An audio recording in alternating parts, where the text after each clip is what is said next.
Makasih ganteng dan cantik yang udah klik video ini. Semoga kalian bisa membanggakan kedua orang tuamu. Assalamualaikum warahmatullahi wabarakatuh. Halo, halo, halo. Balik lagi bersama aku ya, Kakang Ngafit. Pada video ini aku akan bahas tentang materi dimensi 3 gitu ya. Dimana disitu tuh terdiri dari 3 sub bab gitu ya. Simak sampai habis.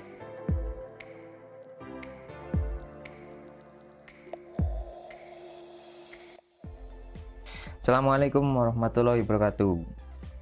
Guys, makasih yang udah klik video ini ya.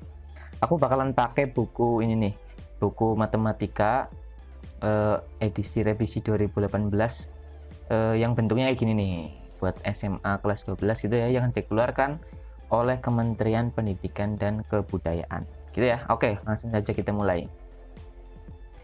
Ya, kita mulai dari bab pertama. Sesuai judul, kita akan bahas tentang bab 1 itu tentang materi dimensi 3 gitu ya. Dimana disitu tuh terdiri dari 3 sub bab gitu ya. Gini nih diagram alurnya. Dimensi 3 ini terdiri dari jarak titik ke titik, jarak titik ke garis, dan jarak titik ke bidang. Dimana sebelum kita belajar ini kita harus paham yang ini dulu. Sebelum ini kita paham ini dulu gitu ya. Jadi pada video ini yang di awal aku akan bahas tentang jarak ke titik dulu secara singkat gitu ya. Nah, syaratnya cuman gampang banget. Teorema Pythagoras. Kita review bentar. Misal ada sebuah segitiga siku-siku. Nah, di sini A, di sini B, di sini C, maka C kuadrat itu sama dengan A kuadrat ditambah B kuadrat gitu ya. Atau C sama dengan akar dari A kuadrat ditambah B kuadrat. Nah, ini ya.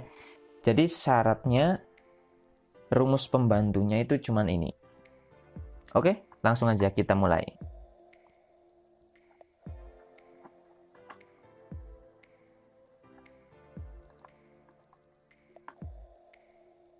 Oke, langsung sekarang menuju ke halaman yang kelima. Ini ya, halaman 5. Subbab 1.1 jarak antar titik. Oke. Perhatikan bangun ruang berikut ini. Nah, perhatikan yang ini nih ya. Jadi, singkat cerita, kalian nggak usah baca ini ya. Jarak antar titik, namanya juga jarak antar titik. Berarti jarak antara suatu titik dengan titik yang lain gitu ya. Oke, kalian nggak usah baca ini, langsung aja perhatikan yang ini. Kalau ditanyakan misal jarak antara titik E dengan titik C, maka jarak tersebut adalah panjang dari E ke C itu ya, yang berwarna merah ini. Nah, gitu ya. Kalau jarak antara titik A dan titik C berarti adalah panjang dari A ke C, yang ini nih garis putus-putus gitu ya. Nah, intinya paragraf ini tuh kayak gitu ya.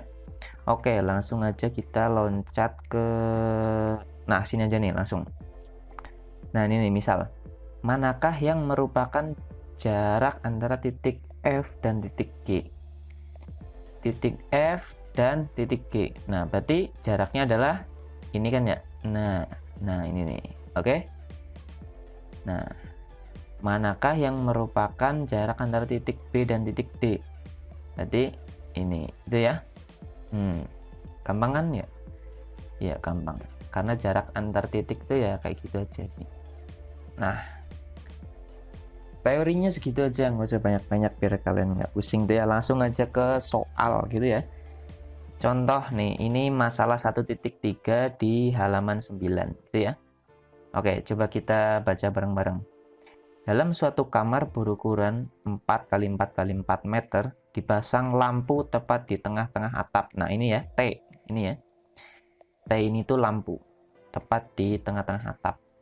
Kamar tersebut digambarkan dalam kubus ABCD EFGH. Berapa jarak lampu ke salah satu sudut lantai kamar? Oh, berarti kalau ditanya jarak lampu ke salah satu sudut lantai ya, berarti yang di sini nih, antara A, B, C atau D gitu ya. Jaraknya itu berapa? Berarti antara T ke A atau T ke D, T ke B atau T ke C. Harusnya semuanya sama ya, karena T itu berada tepat di tengah-tengah atap gitu ya. Jadi TA pulpen kemana? Oke. Jadi T TA itu sama dengan TB, sama dengan TC, sama dengan TD, gitu ya. Nah, ini yang kita cari, jarak antara itu, gitu ya. Nah, caranya gimana? Kalau kita misal ingin menentukan jarak T ke A, itu bisa kita rekonstruksi dengan rumus Pythagoras yang tadi di awal sudah aku jelaskan itu ya. Karena ini tuh bisa dibuat sebuah segitiga antara ini ya, E ke T, T ke A ke E, gitu ya. Ini set, set, set, gitu ya. Nah, jadi bisa aku tulis seperti ini nih. Nah, ini ya. Sini T, di sini E, di sini A, gitu ya. Yang dicarikan yang ini. Nah, berarti untuk mencari ini itu perlu ini sama ini, gitu ya. AET dan A ke E, jarak E ke T dan jarak A ke E.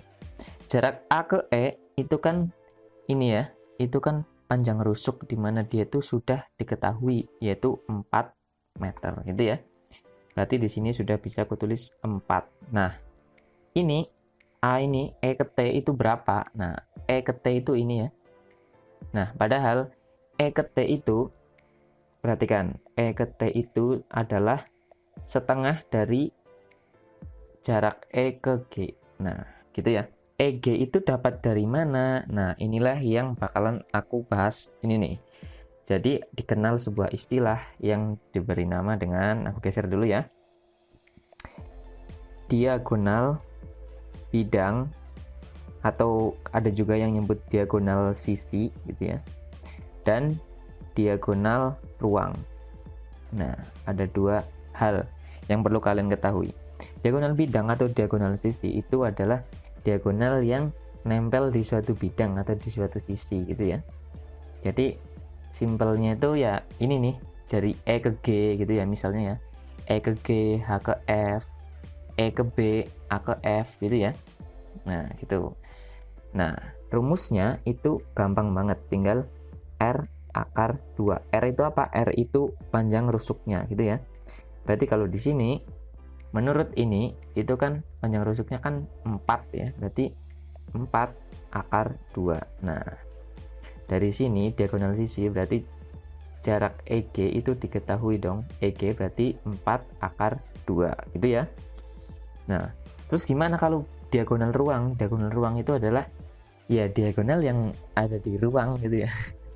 Contoh aja langsung nih. Contohnya itu A ke G. Nah, A ke G itu kan diagonal ruang, atau E ke C, atau F ke D, atau B ke H. Nah, itu ya. Itu diagonal ruang. Gampangnya tuh kayak gini. Kalau diagonal sisi atau diagonal bidang itu yang dia tuh nempel di entah di pagar-pagernya atau di atap atau di lantainya, gitu ya. Tapi kalau diagonal ruang tuh yang dia tuh nggak nempel di pagar atau di atapnya atau di lantainya, gitu ya. Nah, rumusnya itu tinggal R akar 3 kalau diagonal ruang. Berarti kalau sesuai kubus yang ini, soal yang ini tuh berarti 4 akar 3. Nah, ini tuh contohnya ya AG, gitu ya, dan lain-lain. Ini juga dan lain-lain, gitu ya. Nah, kembali lagi ke soal ya. Kalau EG sudah kita ketahui, yaitu tadi 4 akar 2, gitu ya. Berarti ET bisa kita cari dong setengahnya dari 4 akar 2. Setengah dari 4 akar 2, gitu ya. Berarti 4 bagi 2, 2, berarti 2 akar 2. ET tahu ya, 2 akar 2. Nah, berarti A ke T ini bisa kita cari dong dengan rumus Pythagoras, ya enggak? Nah, berarti AT itu sama dengan akar dari 4 kuadrat, ini ya. 4 kuadrat ditambah 2 akar 2 dikuadratkan, gitu ya. Nah, sama dengan akar dari 4 kuadrat itu 16 ditambah 2 kuadrat itu 4. Kalau 4, aku kurung dulu ya, 4 dikali akar 2 dikuadratkan, akar 2 kali akar 2 itu sama dengan 2, akarnya hilang, gitu ya. Berarti 4 kali 2. Berarti akar dari 16 ditambah 4 kali 2, 8. Sama dengan akar dari 24. Jadi sama dengan akar 24 berapa? Nggak bisa ya, akar 24 nggak ada. Berarti kita pecah gitu ya, sampai yang dia punya akarnya gitu ya.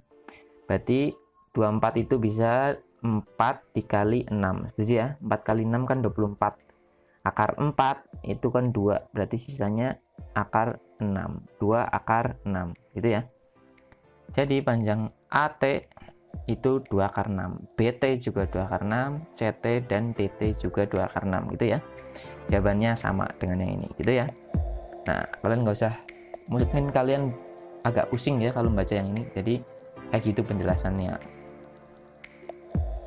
Selanjutnya, merekonstruksi rumus jarak antar titik. Nah, jadi kadang suatu titik itu juga dituliskan dalam suatu koordinat nih, kayak gini nih, x1 y1 dan x2 y2 gitu ya. Jadi kadang dia dituliskan dalam satu koordinat.